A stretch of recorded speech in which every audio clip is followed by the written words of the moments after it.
qui a l'occasion, après le report du CIPEN qu'il organise annuellement, de montrer tout son savoir-faire et sa créativité. Pour cette édition 2020 du Grand Prix du Président de la République pour l'innovation numérique, 129 dossiers de candidature ont été reçus. Parmi ceux-ci, 68 dossiers ont été retenus par le jury à la suite de l'examen des conditions administratives de recevabilité et de leur alignement sur le thème de cette année, les technologies émergentes au service du développement économique, social et environnemental. Prix spécial jeune,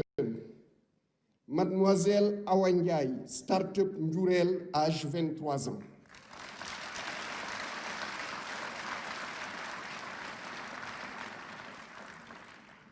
Prix spécial femme, Madame Issa Diop, Start-up Mbourou, âge 35 ans.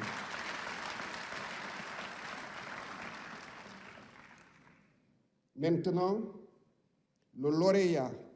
du Grand Prix du Président de la République pour l'innovation numérique est M. Mohamedou Lamine Kébé.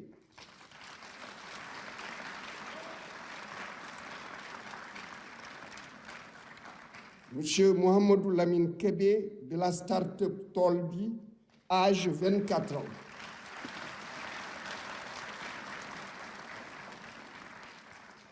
Le projet de la start-up Tolbi de M. Mohamedou Lamine Kébé est de l'e-agriculture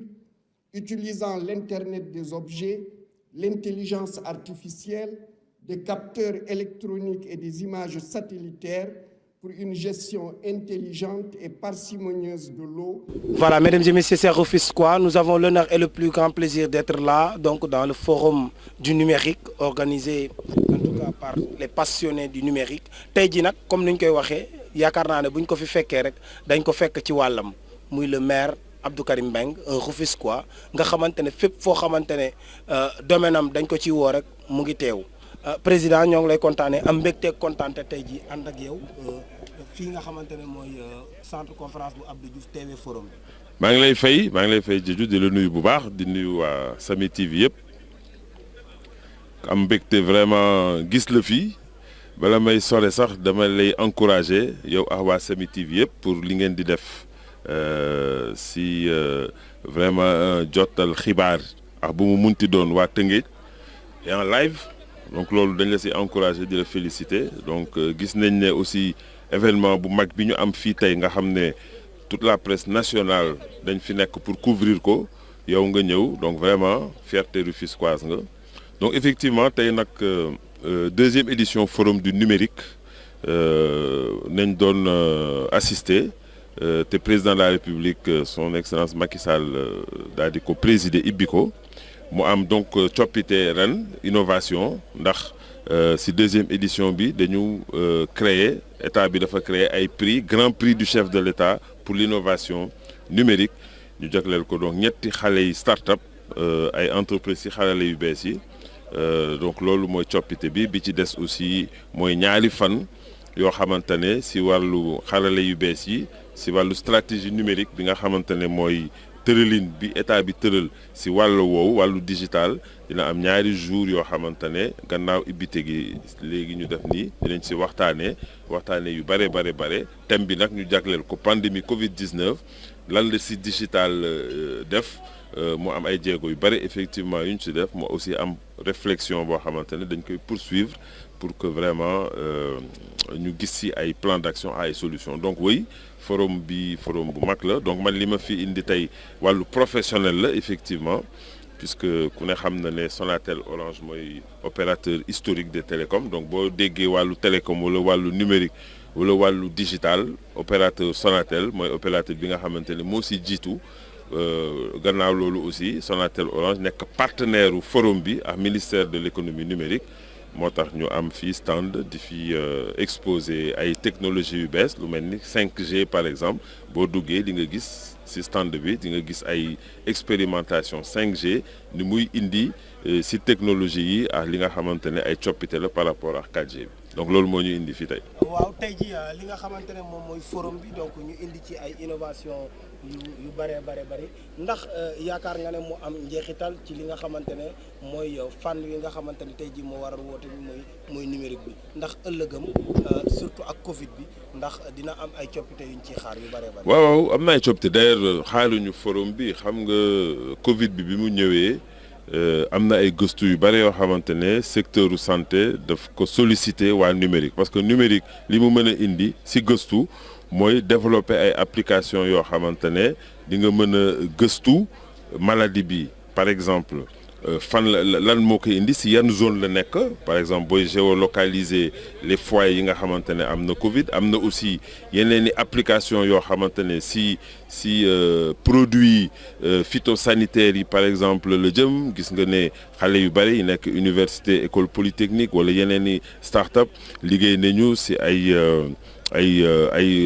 appareils yuy génnee ay gel hydroalcoolique am na aussi yeneen i gëstu yoo xamante ne dañuy jéem a analyser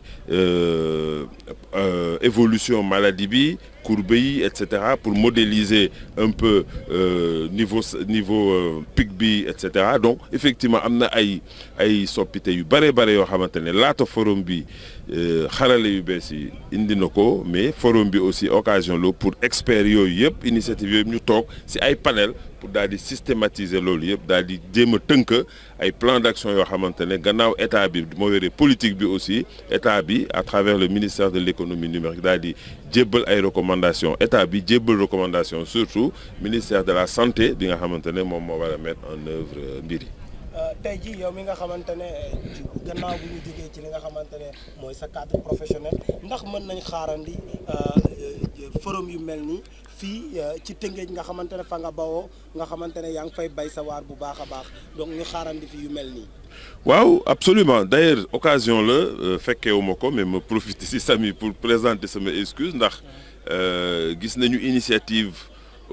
conférence ak panel yoo xamante ne am na samedi dernier et fii sous l'égide du conseil départemental donc di profiter occasion bi féliciter le ministre Oumar Gueye bi ko modéré ak mon ami Souleymane Ndoye président du conseil départemental donc sur le PAP 2A est décliné dans le département et waxtaan yi fa jib man li ma am comme écho c'était extrêmement important donc yu mel ne aussi dans des secteurs spécifiques parce que PAP 2A dafa ëmb tous les secteurs secteur u xarale yu bees secteur u numérique aussi mën nañu def idem même déclinaison d'ailleurs dans le cadre du forum économique bi nga xamante ne conseil départemental mi ngi ko war a organiser c'est vrai que ren mbas bi moo tax ñu renvoyé ko mais am na wàll bu am solo ci wàllu numérique te loolu aussi dina nekk occasion pour décliner ko mais gannaaw forum du numérique nga xam ne xëj na assise yu mag la war nañu mën a def panel comme bi ñu def keroog wala sax gën ko sectoriser encore pour gën a décliner localement li nga xamante ne mooy xalaat yi nga xamante ne mi ngi fii jëpp gannaaw loolu au niveau de Bay Sa War si Tëngéej dinañu def ay formation sur le digital ak benn partenaire Simplon kooku def nañu vraiment déjà 3 groupes am na sax groupe bi war a commencer semaine prochaine te loolu aussi formation yooyu pour yee xale yi la yi nga xamante ne vraiment amuñu possibilité dem fay sur le digital ñu jàngal leen ci diir bu gàtt marketing digital et que ñooñu bu ñu amee yooyu yooyu outillage dinañ leen mën a permettre ñu armer leen ci li nga xamante ne mooy opportunité xarale yu bees yi au service de l'économie te PAP 2 boobu ngay wax PSE bi de manière générale am na wàll bu am solo bu mu ci jagleel xale yi donc loolu aussi suñu casquette citoyen de Rufisque ñu ngi koy jël déjà dinañ ko gën a jël dinañ ci gën a góorgóorlu pour effectivement formation yooyu sur le digital ñu gën ko déployer mais panel yu demee nii ñu def ko à l'échelle locale de la commune pour que effectivement ñu gën a tirer profit au mieux des possibilités du digital ci àdduna bi ñu toll tey. ayca ñoo ko déggandoo à l'instant ki nga xamante ne moom la ñu amoon muy le président Abdou Karim Mbengue moom la ñu amoon léegi donc xam naa dina dem ñëwaat rek bu ko defee ñu àggali Rufisque nee naa leen yéen a soxla Sénégal yéen a soxla à chaque fois que ni bu mbir yi taxawee rek dañ leen koy indil en exclusivité kii nag mooy El Fuego ñu gën ko xamee ci El Hadj Diédhiou ñëwoon fii ci sphère centre conférence bu Abdou Diouf pour dikkal leen li nga xamante ne mooy xibaar yi ci conférence du numérique. Présentez-vous et dites-nous, aujourd'hui vous êtes l'heureux gagnant du prix du forum, donc, du grand forum du numérique. Donc voilà, comment vous avez préparé ça jusqu'à l'obtention de... Donc je pense que nous, notre but, ce n'était pas les forums, mais au fait, notre vision, je pense que c'est de faire une agriculture intelligente, durable et efficace. Donc on a voulu présenter notre projet pour pouvoir montrer notre savoir-faire et on a été chanceux, parmi tant d'autres quand même, d'avoir remporté le Grand Prix, la première édition du Grand Prix du chef de l'État pour l'innovation numérique. Aujourd'hui, vous avez remporté le Grand Prix du chef de l'État, oui, du numérique. Oui. Donc, quels sont vos projets futurs après avoir gagné ce prix? Donc, je pense qu'aujourd'hui, c'est de nous déployer beaucoup plus à l'intérieur du pays, aussi dans la sous-région, et essayer d'accompagner le ministère de l'Agriculture et de l'Équipement rural, le ministère aussi de l'Environnement, pour leur permettre de les accompagner avec notre savoir-faire, pour qu'ensemble nous puissions sortir au-delà de notre pays dans cette situation pandémique.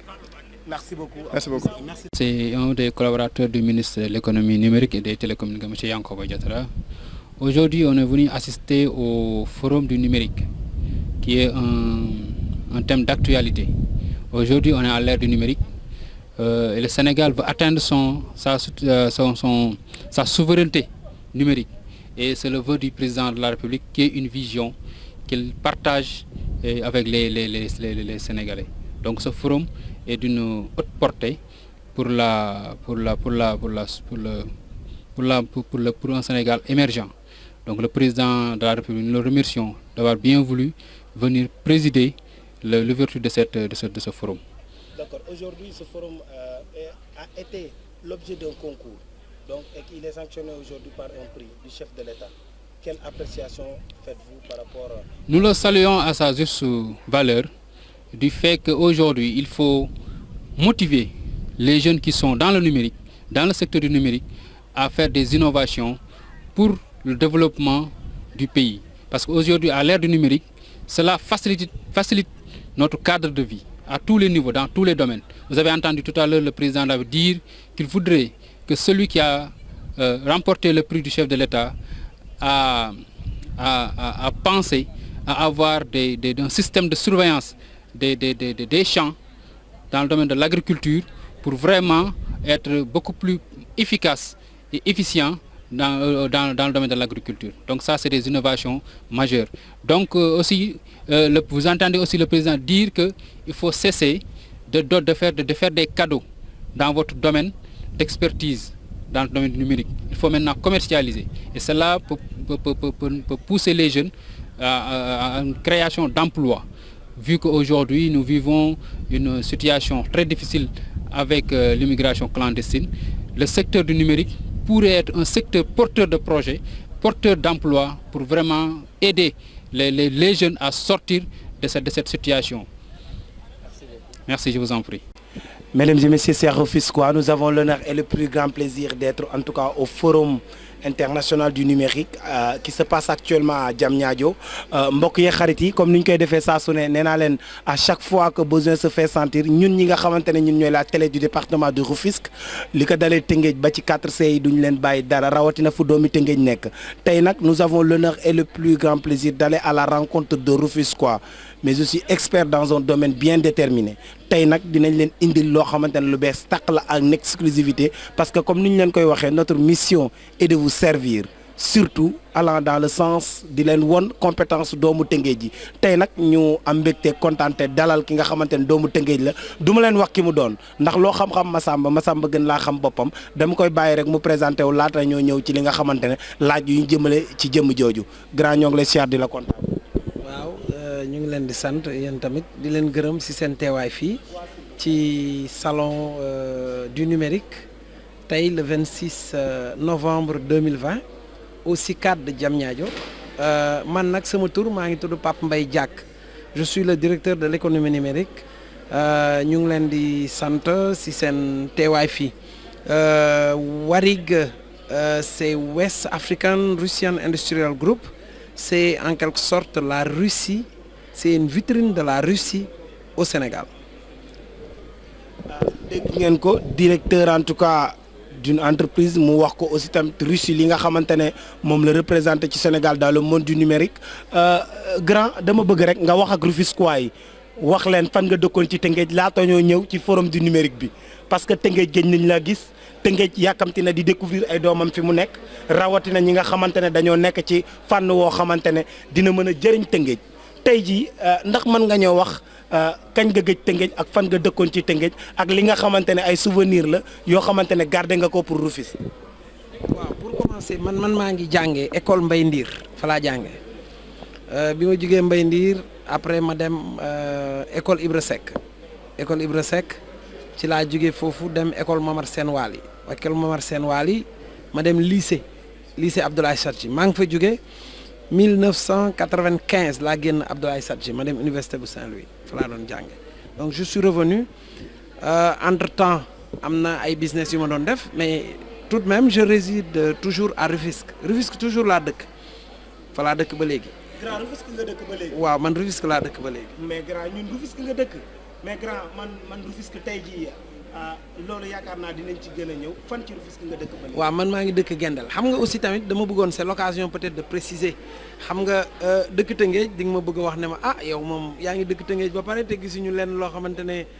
kon xam nga sama kàddu gi. waaw xam naa sa kàddu waaye man tamit dinaa leerala ne la hôpital Youssou Mbargane googu ngay gis. xar kanam ba changé. noo ko defar. loolu leer na. waaw loolu kon leer na waa Tëngéej. je suis en même temps secrétaire général de l'association Aide Internationale donc Aide Internationale ñooy defaraat rénover bokk na ci ñiy rénover hôpital Youssou Mbargane boo demee panneau yi di nga fa fekk Aide Internationale ñun ak ñoom. ak yeneen partenaire ñu ngi jàpp ci Tëngéej lépp loo xamante ne mën nañ ko gis nañ ko muy opportunité pour Tëngéej amul lu ñu gënal Tëngéej doon naa wax toujours ne bu fekkoon ne woon dañ ma doon may 10 000 mètres carrés Thiès wala ñu may ma 5 000 mètres carrés Dakar ñu may ma 200 mètres carrés Tëngéej a ma gënal. looloo leer. ndax Tëngéej fu ma dox xam nañ ma ki may waxal xam naa ko wóolu na ma wóolu naa ko fierté boobu noonu amul lenn lu ñu ko ëppal doole. te bu ñu koy wax lu ñu gëm la. grand tey nag dañoo ñëw fekk la fi nga xamante ne mooy forum international du numérique nekk fii ci centre international bu Abdou Diouf ndax mën nga ñoo wax tey ji lan mooy sa taxawaay ak ci lan ngay yëngu ak ban xam-xam nga làmboo guddi yu mu toll nii. waaw fi mu nekk nii ci côté informatique ak côté analyse des données ci loolu la ñuy gën a yëngu en résumé du numérique ñun nag suñu liggéey dafa. gën a développé entre gouvernement ak gouvernement donc c'est l'état russe moom mooy liggéey ak état yi nga xamante ne yëpp dañu nekk Afrique ñu ànd ak la délégation là ñii ñooy représenter l'agence informatique d'état russe ñoom laa àndal nii donc ñoom ñoo fi ñëw pour indi bépp xam-xam boo xamante ne 30 ans d'expérience Russie am na ko et ils sont leaders incontestables et incontestés en termes de sécurité de cybercriminalité et dans le cadre du numérique moom lañ ñëw war ko partager ak suñu réew muy waa Sénégal. grâce sànq ci say wax da ngaa wax ne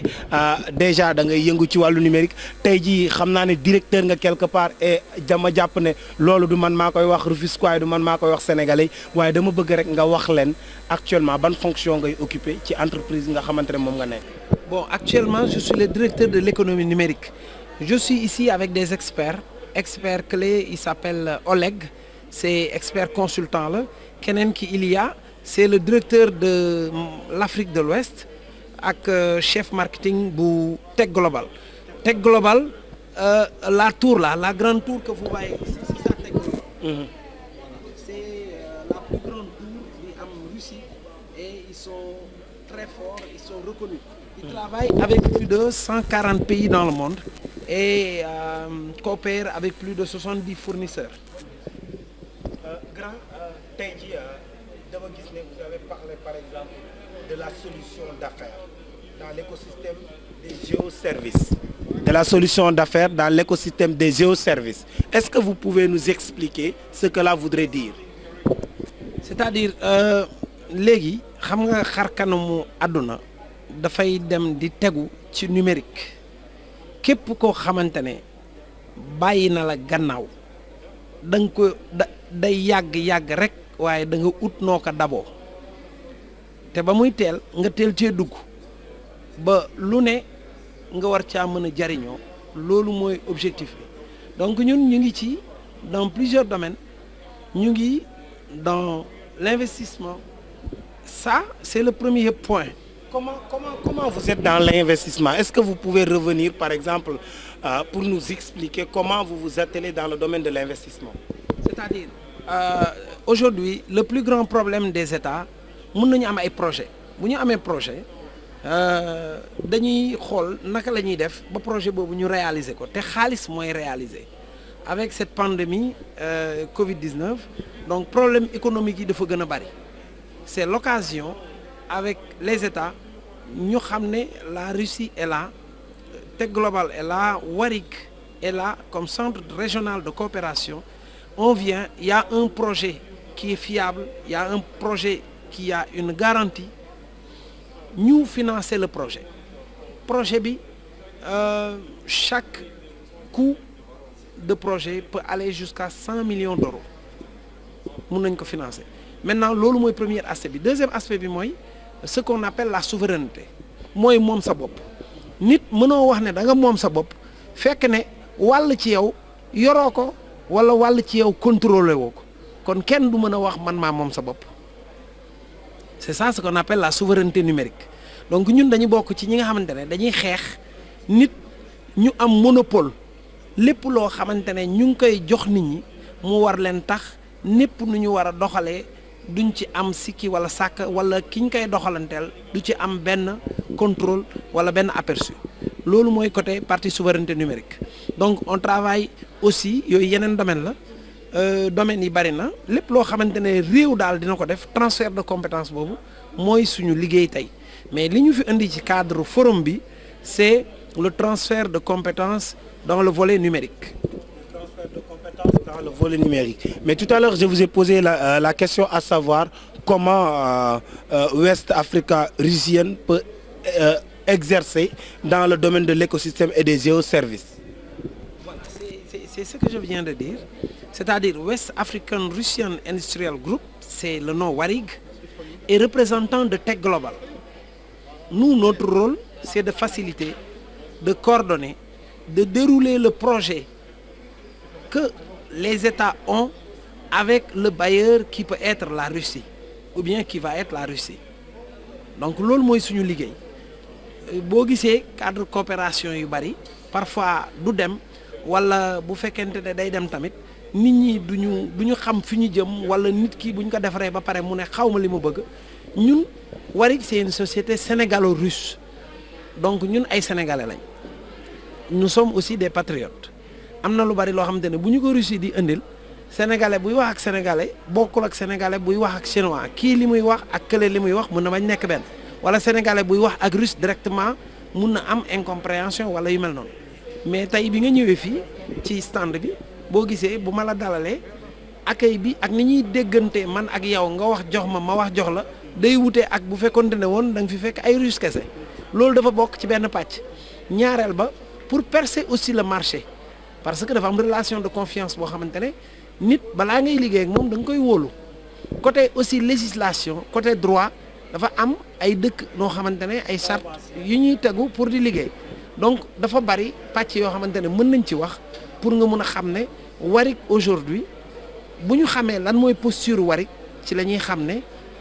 képp koo xamante ne tu es ouvert tu as des projets aujourd'hui ñun ñu ngi Almadies fa la suñu siège nekk nous comptons ouvrir des succursales récemment ñu ngi woon Mauritanie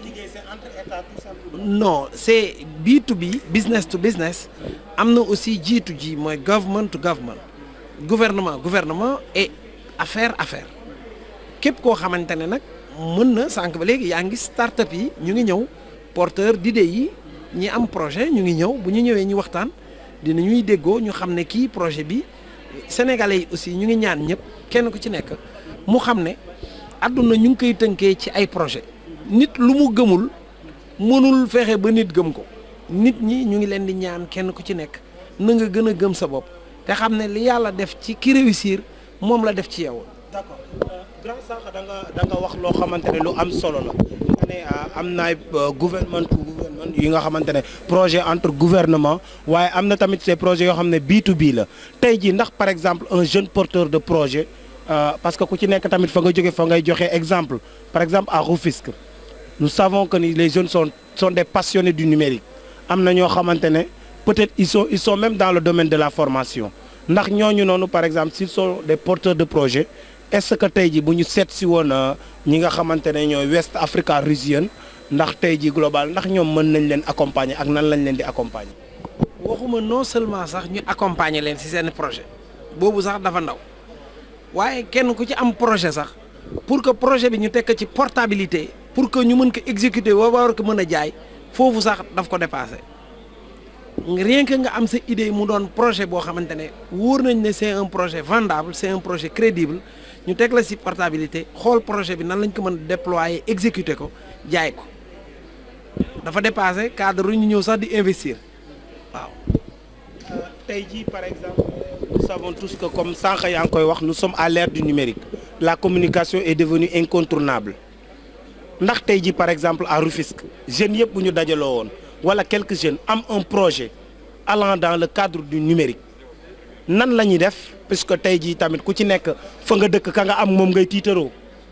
ndax gox boo gis am na pàcc donte am nga beneen mission bu uteeg boobu parce que tey jii ku ci nekk dafa am kook ki nga xamante ne moom ngay jëfandoo parce que moo lay nekkal fa nga nekk fa mu ne tey jii Rufisque fierté nga ci ñoom tey ñu bari dinañ la xam nañ la démb waaye tey jii découvrir nañ beneen aspect boo xamante ne xamuñu ko woon ci yow ndax mën nga nekk benn genre interlocuteur par rapport à la jeunesse par rapport à ces jeunes par rapport aux Rufisquois dans ce domaine du numérique. bien sûr déjà balaa may commencer ak Rufisque sax yéen ñii ci boppam yéen la ñuy njëkk a dooree déjà il faut que ñu xam ne le monde de demain en termes de télé ce sera les télés numériques léegi télé digital mooy am léegi. voilà donc loolu dafa doon benn aspect boo xamante ne buñ ciy bàyyi xel nit bu la xamul wala xamul sa bëgg-bëgg wala xamul sa soxla ndimbal wala jàppalante wala collaboration du mën a am nit ñi dañuy jéem a gëstu ñuy xool fépp foo xamante ne war nañ fa mën a dem ñu lëkkaloonte ak nit ñi ñu demee ak nit ñi ñu xool nan la ñuy def ba ñu liggéey donc nous sommes ouverts et nous sommes prêts à aider les jeunes Rufisquois et ñëpp ñoo xamante ne numérique soxal na leen mën nañ ñu contacter wala ñu fekk ñu suñu siège social aux Almadies bu ñu ñëwee dinañ leen dalal dinañu waxtaan ak ñoom te dinañ am solution. yaakaar naa ni déjà loolu c'est un plus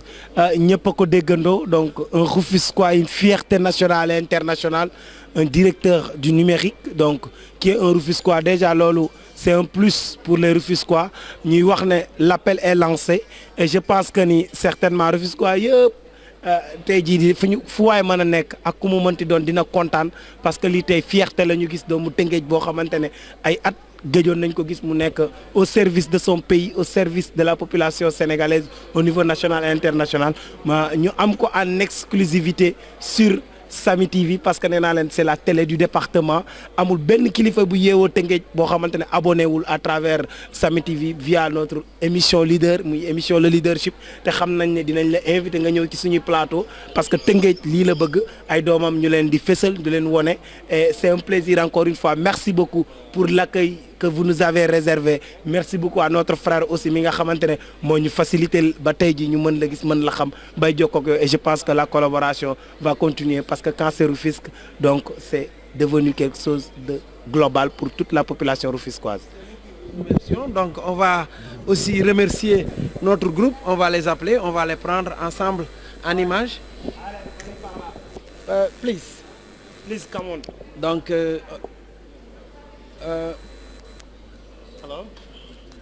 Alors il peut passer un mot s'il veut. Voilà, vous pouvez you can speak in English and say something for the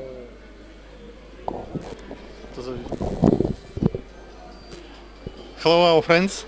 It's a pleasure for me to be in Senegal and Dakar and to work on this amazing exhibition with our local partner, with Wari Group. And We are going to launch a huge amount of projects in Senegal in different areas, from transport, medicine, education, and so on, cybersecurity and so on. And thank you very much for your hospitality. I love Dakar. See you in our exhibition room. Thank you very much. See you. Thank you so much. And please, if you can just tell one word or two about Mr. Diak. Mr. Diak, it's our local leader in our local partner Vari Group, and we are keen to work with him. They know a lot about local market, about needs and what technologies are needed in Senegal. So that is why we choose this partner, and so that is why we work very close a lot every day. Thank you. Всего хорошего, до свидания. Voilà ñoo ko déggandoo donc je pense que ni Rufisque tey jii weddi gis bokk ci quand c'est Samy TV c'est l'exclusivité, la télé du département, toujours au service de l'information mais aussi en temps réel, la vision de l'émergence. Tey jii indil nañ leen beneen doomu Tëngéej boo xamante ne mu ngi woon au service de sa population, de son pays, dans le cadre de son travail. Tey jii ban nan ngay tàggatoo ak waa Tëngéej. waaw ñu ngi wax ñëpp rek kenn ko ci nekk Tëngéej daal nañ ko continuer di jàpp. gën ko bëgg ku nekk fi nga jàpp loo jàpp rek na nga ko xeeb ñun amuñu lu dul Tëngéej donc Tëngéej forever. Tëngéej forever ñoo ko déggandoo nee naa leen lu muy gën di guddi rek ñu leen di gën di bégal di leen gën di indil ay information fii ci forum bi nga xamante ne mooy forum du numérique bi nga xamante ne mu ngi amee fii ci centre international bu Abdou Diouf fii ci Diamniadio léegi ñu dem dikkaat.